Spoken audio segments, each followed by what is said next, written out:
Touch a hot stove and your skin burns instantly, but form a wrinkle and the result takes decades. Both are exact examples of cause and effect in action. The only difference is the speed of the feedback loop. Because some consequences take years to materialize, we easily trick ourselves into thinking life is random. We forget that our exact choices from the past are actively authoring the circumstances we face today. The universe operates on an exact mathematical ledger. Look at this timeline interface representing a life's events. When an action is taken here, it initiates a slow, branching sequence that quietly builds until it impacts a much larger reality down the line. When we misread or completely ignore this delayed feedback, we end up repeating the exact same mistakes. We effectively sentence ourselves to a continuous loop of unnecessary frustration and suffering. In the Vedic tradition, operating in complete ignorance or defiance of these karmic laws is known as Vikarma. It is the absolute lowest state of human operation. Consider a thief who finally gets caught. Instead of recognizing his prison sentence as the inevitable result of his own theft, he directs his anger outward, blaming the man who locked him up. Harboring that false blame, the thief decides to murder his captor upon release. By violently rejecting the cosmic feedback of his initial crime, he drastically accelerates his own cycle of punishment. We do a softer version of this every day. That constant grinding exhaustion you feel by the end of the week is a hamster wheel of our own design, powered entirely by our refusal to read the feedback we generate. To step off that wheel, we first have to map the exact unseen environment where our future consequences gestate. We map our karmic reality using this sphere. The illuminated section represents Yavya, our present. We perceive only 20% of our current state.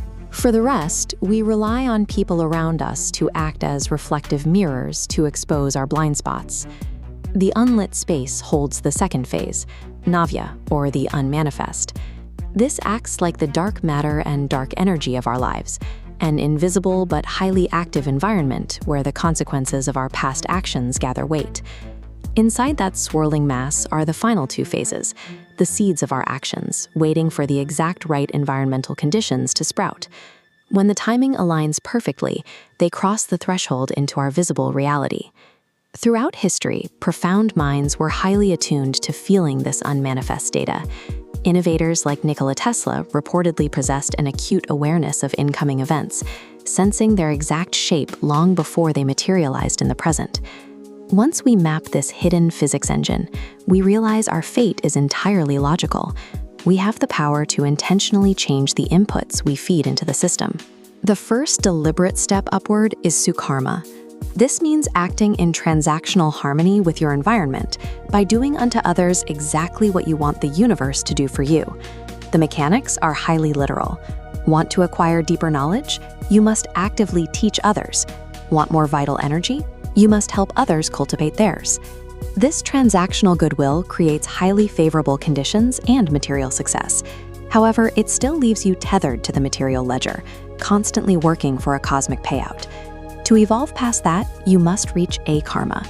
Here, you continue performing perfect, harmonious actions, but you maintain absolute mental detachment from the material rewards. You act flawlessly simply because it aligns with universal law.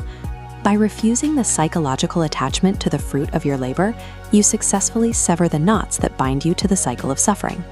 Escaping the karmic wheel delivers you to the highest state, Prakarma. In this condition, you operate purely on the will of the Supreme. You retain your distinct individuality, refining your deepest traits to become a highly conscious co-creator with the divine. This creates absolute psychological invulnerability.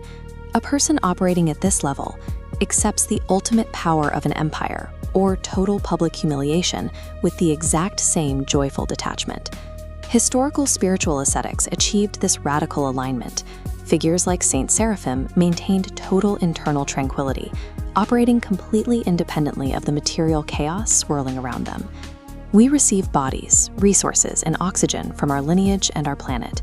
If we simply consume these resources without evolving our awareness, we act as cosmic parasites on a system designed for growth.